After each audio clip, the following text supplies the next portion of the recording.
Assalamualaikum warahmatullahi wabarakatuh. Waalaikumsalam warahmatullahi wabarakatuh.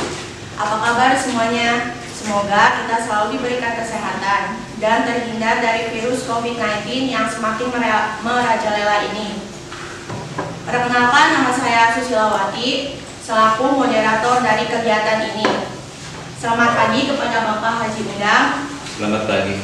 Selaku guru BK di SMA 1 Copreng. Izinkan saya untuk membacakan CV atau riwayat hidup dari Bapak. Nama lengkap beliau Dr. Andes Haji Undang Abdul Syukur, MMPD. Beliau lahir di Sumedang 11 November 1965. Alamat BTN Puskopat Sukajaya Subang. Akun sosmed beliau Undang Abdul Syukur 11@gmail.com. Riwayat pendidikan beliau SD, SDN Ambit, lulus tahun 1979. SMP, SMPN 1 Situraja, lulus tahun 1982. SMA, SMAN 1 Situraja, lulus tahun 1985. S1 di IKIP Bandung, lulus tahun 1990. S2 di IMMNI Jakarta, lulus tahun 2007. Pengalaman organisasi beliau: yang pertama, Sekung OSIS; yang kedua, pengurus Hima Adpen; yang ketiga, anggota BPM Praksi Adpen; dan yang keempat, pengurus Senat Mahasiswa Fakultas Ilmu Pendidikan. Hobi dari beliau yakni kesenian. Moto hidup sersan, serius tapi santai. Barangkali ada yang ingin ditambahkan, Pak, terkait dengan pengalaman kedinasan mungkin? Oh ya, sebelum pengalaman kedinasan perlu diketahui bahwa saya sudah berkeluarga. Anak istri saya baru satu, dan doakan mudah-mudahan bisa bertambah. Maksudnya bertambah di sini, bertambah sayangnya, bertambah kasih sayangnya dan lain sebagainya. Anak saya dua, yang pertama sudah bekerja, kemudian yang si bontot itu sekarang di UPI Bandung, jurusan kepelatihan olahraga di FPOK UPI Bandung. Kemudian pengalaman dalam kedinasan tadi seperti yang diminta oleh saudari Susi. Sebelum saya dinas di sini sebagai guru SMA Negeri 1 Copreng, saya di lingkungan kebudayaan. Pertama, saya menjadi staf seksi kebudayaan Kabupaten Subang dari tahun 92. Kamu belum jadi apa-apa dulu. 92, kemudian sampai 94 saya jadi staf seksi kebudayaan. Kemudian dari 94 sampai tahun 2000 saya sudah menjadi penilik kebudayaan di Belanakan. Kemudian dari Belanakan saya dipindahkan ke Pagaden. Di Pagaden sampai tahun 2000. Kemudian dari tahun 2000 sampai 2007 saya ditugaskan untuk menjadi Kepala UPTD Kebudayaan Pariwisata Subang. Setelah itu saya dipindahkan ke Binong 8 bulan, kemudian dipindahkan lagi ke Subang 5 tahun dan saya bosan. Akhirnya dipindah-pindah itu, kemudian saya pindah untuk mengabdikan ke pemerintah di bidang pendidikan untuk menjadi guru SMA Negeri 1 Copreng dari tahun 2013. Jadi sudah 7 tahun di sini. Itu tambahan dari kurikulum IT tadi. Ya. Kalau boleh bertanya, kenapa Bapak lebih memilih menjadi guru BK di SMA? Ya, saya tertarik untuk menjadi guru BK sebab guru BK itu bisa dikatakan sebagai malaikat kecil bagi siswa. Mengapa sebagai malaikat kecil? Sebab diharapkan saya bisa membantu anak ke arah yang lebih sukses, baik itu sukses belajar, kemudian sukses nanti berkarir. Saya bisa nanti mudah-mudahan bisa mengarahkan anak. Sebab dari pengalaman saya dalam mendidik anak, kemudian dalam pengalamannya saya sebagai pribadi, alhamdulillah sampai ke perguruan tinggi, saya termasuk anak saya kemarin bisa lulus tanpa testing, termasuk saya lulus tanpa testing.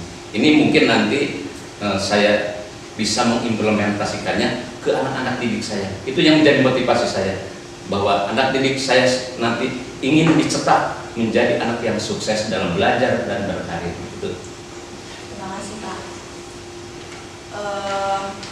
Sebenarnya apa sih yang dimaksud dengan BK? Barangkali ada yang belum tahu. Oh iya, anak-anakku siswa baru SMA Negeri 1 Combreng, perlu kalian ketahui dan buka mindset kalian bahwa BK itu bukan untuk menghukum anak-anak.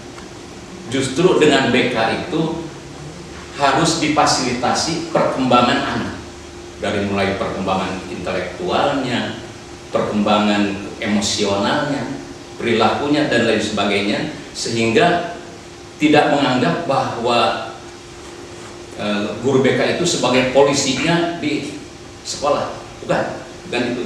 Tapi guru BK itu harus mampu memfasilitasi anak didik sehingga nanti anak merasa terbantu untuk mengembangkan potensinya.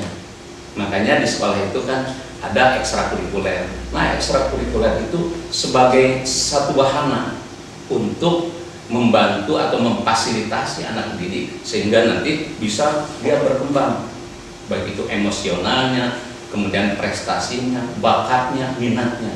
Nah, itu BK itu. Jadi jangan dianggap bahwa BK itu mempunishment saja. Justru harus bisa mereward, memberikan penghargaan.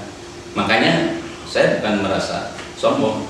Siapa yang pernah disentil oleh saya atau dicabok oleh saya misalkan di sekolah? Saya nggak pernah. Sebab apa? Sebab guru BK itu harus mengerti bahwa anak itu berperilaku macam begitu itu nanti harus dibimbing, harus bagaimana. Nah itu. Jadi jangan merasa sungkan-sungkan nanti adik-adik ada siswa baru untuk datang ke ruang BK. Jadi ruang BK itu jangan dianggap sebagai sesuatu yang angker. Justru kalian harus rajin datang ke BK. Ada permasalahan misalkan kesulitan belajar, ada permasalahan dengan guru yang lain. Itu kadang-kadang menjadi handicap, menjadi penghalang seandainya kamu mempunyai permasalahan dengan guru-guru. Nah, nanti insya Allah saya sebagai guru BK nanti akan memfasilitasi kalian yang merasa kesulitan dalam belajar atau mungkin ada permasalahan dengan guru yang sulit dipecahkan. Nah, nanti saya sesama rekan dengan guru misalkan bidang studi apa kalian punya kelas, itu nanti saya bisa fasilitasi. Nah itu, jadi BK itu jangan diartikan sempit. Kalau dulu GC bukan BP, GC Guidance and Counseling, sekarang BK Bimbingan dan Counseling. Jadi BK itu harus kita buka mindsetnya, jangan sebagai sesuatu yang menyeramkan, jangan. Bahkan saya senang dengan anak-anak itu, familiar, senang canda, senang gurau. Walaupun orang lain banyak, Pak, jangan begitu katanya, itu menurunkan wibawa Bapak sebagai guru BK. Saya kira sebagai guru BK kita tidak usah seram-seram, tidak usah galak-galak, tapi bagaimana nanti dia itu menghargai kepada saya, akibat saya juga harus berperilaku baik dong, harus memberikan contoh terhadap siswa sehingga nanti siswa jangan sampai merasa Bapak nyuruh misalkan harus baik akhlak Bapak sendiri, tidak disiplin dalam berpakaian ataupun kehadiran selalu siang. Makanya saya sebagai guru BK belum pernah saya kesiangan. Sebab apa? Sebab saya harus memberikan contoh kepada siswa. Jangan sampai saya misalkan ke siswa, sampaikan anak-anak di hadapan saya nanti ada yang disuruh push up atau squat jump. Nah, jangan sampai begitu. Sementara saya misalnya seenaknya kehadirannya, enggak. Jadi makanya saya ingin menjadikan sebagai malaikat kecil di sekolah. Nah, selanjutnya garapan atau materi di bidang BK itu apa saja, Pak? Nah, garapan BK itu tidak hanya membimbing di bidang belajar saja. Memang pertama belajar itu sesuatu yang harus diberikan pelayanan terhadap siswa. Mengapa? Sebab tujuan anak datang ke sekolah itu ingin cerdas. Bagaimana supaya dia itu berhasil memperoleh keilmuannya? Ya berarti kan, apalagi tadinya dari SMP belum tahu bagaimana cara belajar di SMA, itu harus dibimbing. barangkali dia masih awam terhadap bagaimana cara belajar yang baik di SMA. Nah, tugas saya sebagai guru BK itu pertama harus bisa membimbing dalam belajar. Kemudian yang kedua, dalam sosial. Artinya sosial itu dalam hidup bermasyarakat. Jadi jangan sampai nanti kalian salah kaprah hidup di masyarakat. Jangan sampai misalnya salah pergaulan itu.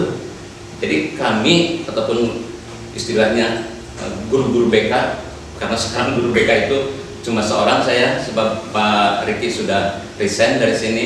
Jadi saya harus menangani dari kelas 1, kelas 2 dan kelas 3 atau 10, 11 dan 12.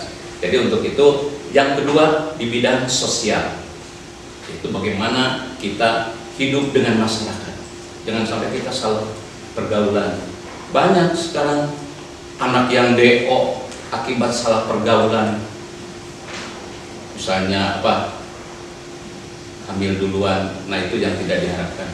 Itu akibat dalam bersosial dengan masyarakat ataupun dengan yang lain di luar sekolah, itu dia lost control. Nah, makanya saya berkewajiban untuk mengarahkan itu.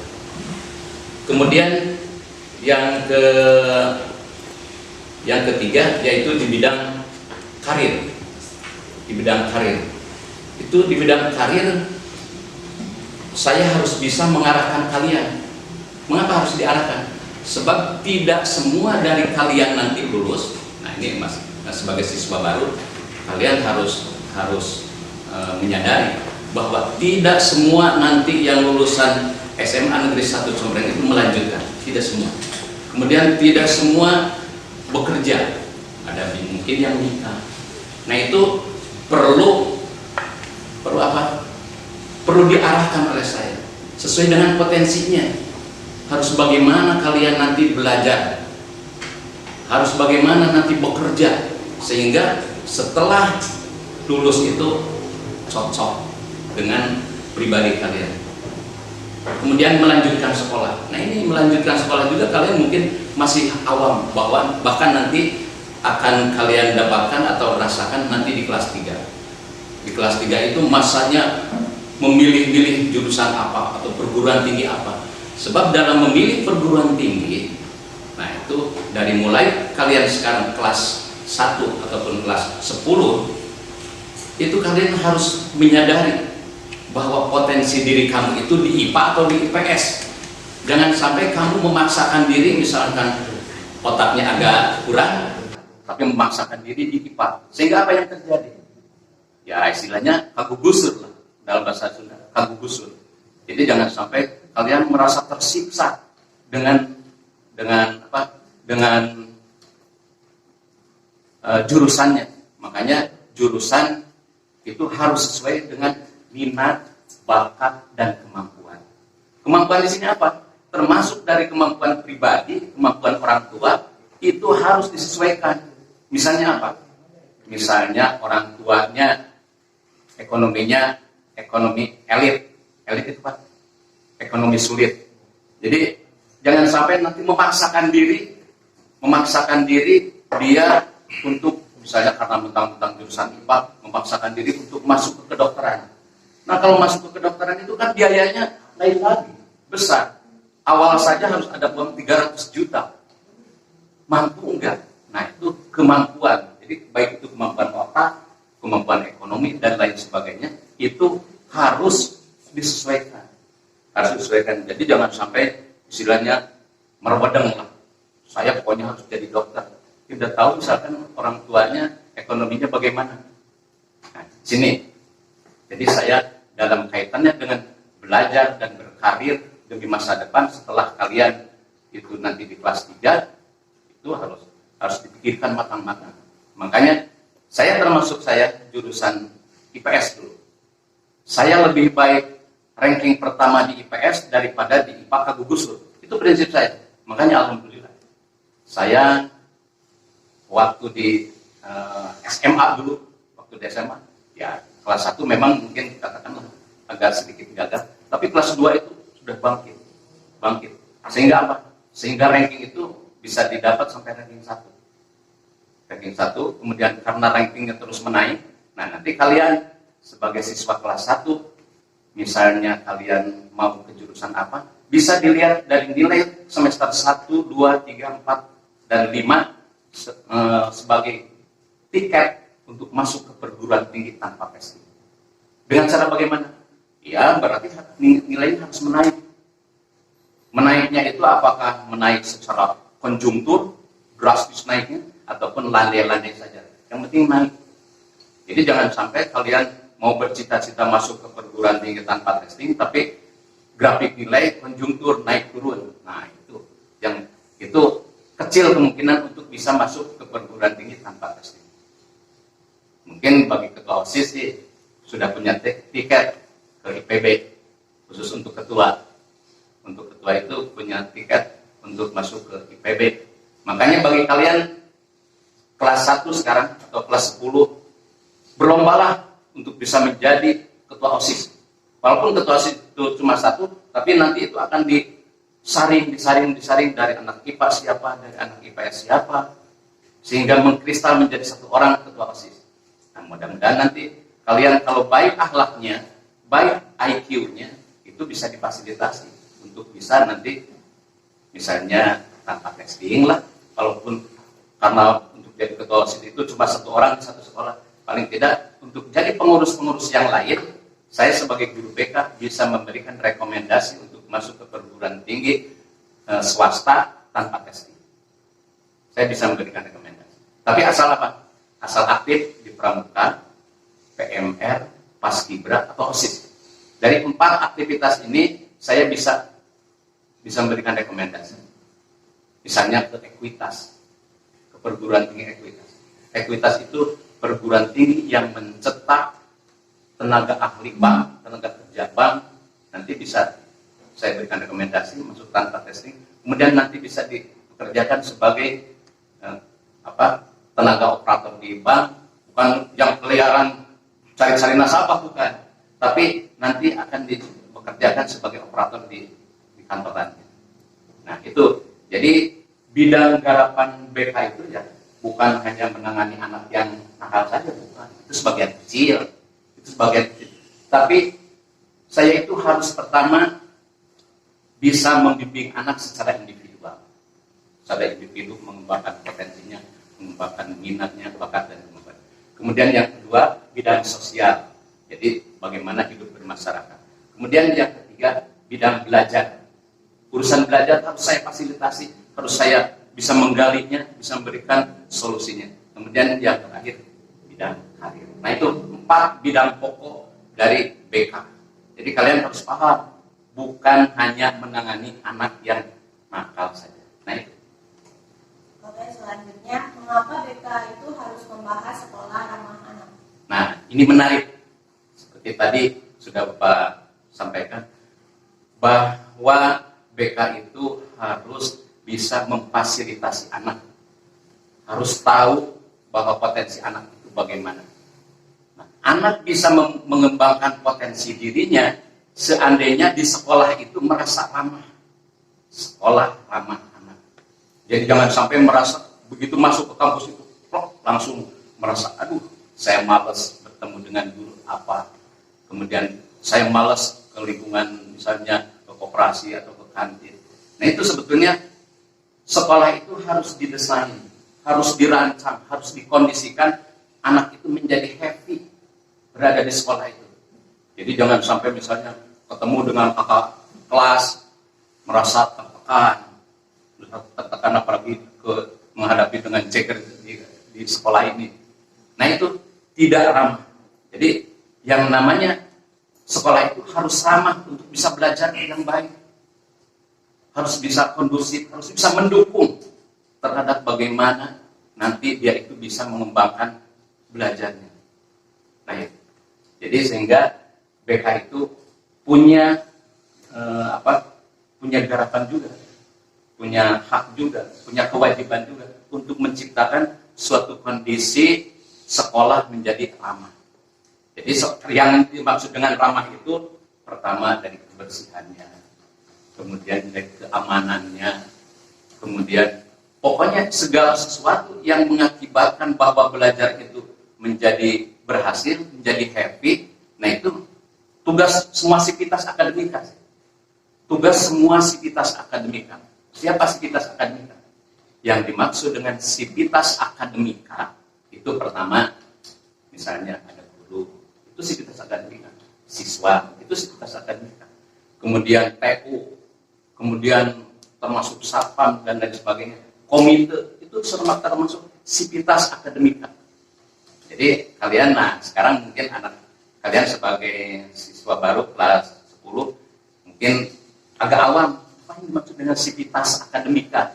Jadi sivitas akademika itu orang-orang yang ada, yang terlibat langsung di sekolah. Dari mulai guru, kepala sekolah, TU, kemudian siswa, kemudian tukang rumput, dan lain sebagainya. Itu sivitas akademika. Itu harus berusaha untuk menciptakan suatu kondisi yang ramah terhadap anak. Nah itu. Kalau saya boleh bertanya Pak, itu kalau apa tanggapan Bapak kalau misalnya ada guru yang memukul siswanya? Nah, pepatah mengatakan tidak mungkin ada asap kalau tidak ada api. Nah, tidak mungkin guru itu langsung main gaplok, main apa dan lain sebagainya. Tapi harus introspeksi bahwa siswa itu sendiri harus merasa dosa apa ataupun kesalahan apa sehingga saya misalkan dipukul. Tapi ada juga sisi kesalahan dari guru tersebut. Sekarang tidak ada istilahnya kekerasan terhadap anak. Nah, kekerasan terhadap anak itu tidak bisa dikatakan itu ramah anak. Jadi harus bahwa menangani permasalahan itu dicari pakar permasalahannya. Kemudian nanti penyelesaiannya tidak bisa dengan cara kekerasan. Sebab itu bisa ditangani oleh Komisi Perlindungan Anak. Kalau sudah masuk ke Komisi Perlindungan Anak, permasalahannya sudah lain. Nanti guru tersebut bisa saja sampai dipecat. Jadi bisa saja di suatu sekolah itu terjadi, misalnya guru memukul ataupun apa. Itu karena apa? Ya itu tadi, kembali kepada permasalahan. Tidak mungkin ada asap kalau tidak ada api. Tidak mungkin guru misalkan begitu ketemu gaplok. Tidak mungkin. Tetapi apa? Kesalahan dari dia itu apa? Tapi yang salah di sini dari sisi gurunya. Kenapa mengatasi permasalahannya itu dengan gitu? Makanya kalau saya ada anak yang berperilaku macam itu, keluar dari aturan-aturan sekolah, paling oleh saya diajak ke ruang BK, kemudian nanti disadarkan ingatannya, jangan sampai misalnya mengulangi lagi hal itu. Sebab kalau begitu, misalnya ya konsekuensinya, kalau kamu bertemu dengan guru misalnya si A, itu saya tidak bisa memaksakan bahwa guru itu kadang-kadang intervensi, kadang-kadang menangani permasalahan itu bukan oleh guru BK. Padahal seharusnya setiap permasalahan yang ada di sekolah itu serahkan ke saya sebagai guru BK. Jadi jangan sampai guru-guru itu main hakim sendiri. Sebab saya itu harus bisa menggali. Ini anak berperilaku macam gini itu akibat dari apa? Misalnya si anak tersebut punya latar belakang keluarga yang bagaimana. Misalnya dari segi kesiangan saja. Itu tidak bisa dikatakan si anak tersebut nakal. Bisa saja si anak tersebut mengurusi ibunya yang stroke misalkan, kemudian harus memandikannya, kemudian harus ngasih makan, kemudian memandikannya dan lain sebagainya. Itu kan sebagai seorang anak yang berbakti, sudah pasti kalau itu yang dikerjakan setiap hari, ya mengganggu terhadap kehadirannya. Makanya sebagai guru BK saya harus bisa menggali ini anak kenapa. Jadi kalau sudah tahu, saya nanti bisa mensosialisasikan ke guru yang lain, oh mohon dimaklum, si A itu atau si anak tersebut kesiangan itu karena permasalahannya ini, mohon maklum. Jadi kalau nanti agak kesiangan barang 5-10 menit itu harus dimaafkan. Nah itu. Jadi memang kembali ke pertanyaan Susi ya. Jadi kadang-kadang ada juga guru yang keluar dari konsep pendidikan cara menangani anak. Nah, itu. Oke, selanjutnya apa yang menjadi latar belakang materi sekolah ramah anak?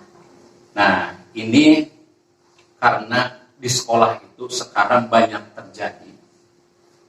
terjadi penanganan permasalahan seperti tadi. Jadi permasalahannya istilahnya tidak digali dulu, kemudian si guru tersebut main punishment saja. Sementara misalkan ke anak-anak baik tidak ada rewardnya. Misalkan ini anak pinter, anak taat, gimana? Kan jarang diberikan penghargaan. Itu katanya biasa-biasa saja, yang itu mah memang seharusnya siswa mah bagus. Tapi pada prinsipnya seharusnya balance antara memberikan reward dan punishment. Apa itu reward? Penghargaan. Dan punishment itu hukuman. Hukuman itu, nah sekarang dalam tanda kutip tidak boleh dalam bentuk fisik. Apalagi misalkan ditempeleng sampai keluar darah, kemudian sampai di apa, itu jangan sampai terjadi. Nah itu yang melatar belakangi. Sehingga apa? Sehingga sekarang itu ada program sekolah ramah anak. Jadi anak itu supaya datang ke sekolah itu merasa happy, merasa kangen dengan lingkungan sekolah, tidak merasa bangun poe Senin teh hangat bertemu dengan pelajaran anu. Nah itu anak sudah tidak ramah lagi dengan kondisi fisiknya, dengan psikologis fisiknya, merasa makanya banyak anak-anak setiap hari Kamis itu kalau misalnya ada pelajaran ekskul itu berapa puluh anak yang absen. Mengapa? Sebab dia sendiri tidak menyadari bahwa yang namanya ekstrakurikuler itu ada yang wajib, ada pilihan. Yang wajib itu apa? Pramuka. Itu dari SD sampai SLTA itu wajib. Jadi mau tidak mau jangan sampai menghindar. Nanti kalian sebagai siswa kelas 10 itu wajib mengikuti pramuka. Jadi jangan akal-akalan. Saya sudah tahu, sudah pengalaman menangani anak yang tidak sadar terhadap dirinya bahwa dia itu harus masuk pramuka. Itu wajib. Kemudian yang lainnya, yang pilihannya silakan pilih untuk mengembangkan potensi dirinya. Apakah di bidang kesenian, mau karawitan dengan saya, misalkan mau pramuka, mungkin nanti dengan Pak Ahmad ataupun dengan Ibu Evi, mau PMR nanti dengan Ibu Eka, dengan siapa sekarang? Nah, nanti guru mungkin ada rolling yang menangani ekskul ini. Kemudian ekskul yang lain, silakan yang cocok dengan pribadi kalian, dengan minat kalian, bakat dan kemampuan untuk bisa menopang nanti hidup kalian. Misalnya kalian mau nanti menjadi seorang perawat, tentu kan harus sekolah perawat. Nah di sekolah itu yang bisa menggali untuk bisa mendukung terhadap studinya, itu kalian masuklah ke PMR. Orang merah remaja yang ada di sekolah itu harus ngejalur lah. Misalnya saya nanti mau ke APDN atau STPDN atau IPDN. Nanti kalian masuk misalnya ke pramuka ataupun ke paskibra ataupun misalkan ke OSIS. Itu silakan. Jadi jangan sampai memilih ekskul itu sembarangan aja. Misalnya ke olahraga, sementara nanti mau kamu ke apa. Jadi harus nyambung antara ekskul wajib dan pilihan itu. Kalau wajib sih itu tidak ada pilihan lagi. Kalau wajib itu pramuka sudah harus. Tapi yang pilihannya itu harus yang bisa mendukung terhadap bagaimana nanti kalian mau berkarir di bidang apa kemudian hari. Nah itu. Kalau bisa disimpulkan, kesimpulan dari semuanya apa Pak? Nah kalau bisa saya simpulkan akhir dari pertemuan ini, jadi anggaplah ataupun kita harus mempunyai image, harus mempunyai pemikiran, harus mempunyai kesan bahwa BK itu penting dalam kehidupan kalian bersekolah. Kemudian penting untuk kalian berkarir. Penting dalam kalian misalnya untuk hidup nanti bersosial dengan masyarakat. Dalam berkarir. Nah itu. Jadi kita harus merasa butuh dengan BK. Kemudian nanti saya akan menciptakan suatu kondisi sekolah yang ramah anak. Jadi ramah anak itu ya anak merasa happy di lingkungan sekolah kita. SMA negeri 1. Ya itu kesimpulan dari saya.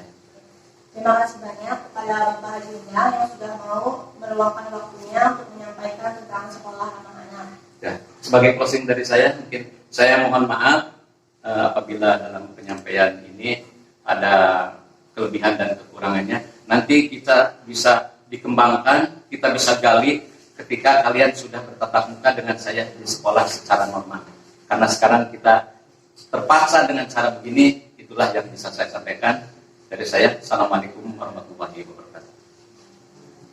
Terima kasih banyak juga untuk semuanya yang sudah menyaksikan wawancara kali ini. Wabillahi taufiq wal hidayah. Wassalamualaikum warahmatullahi wabarakatuh. Waalaikumsalam.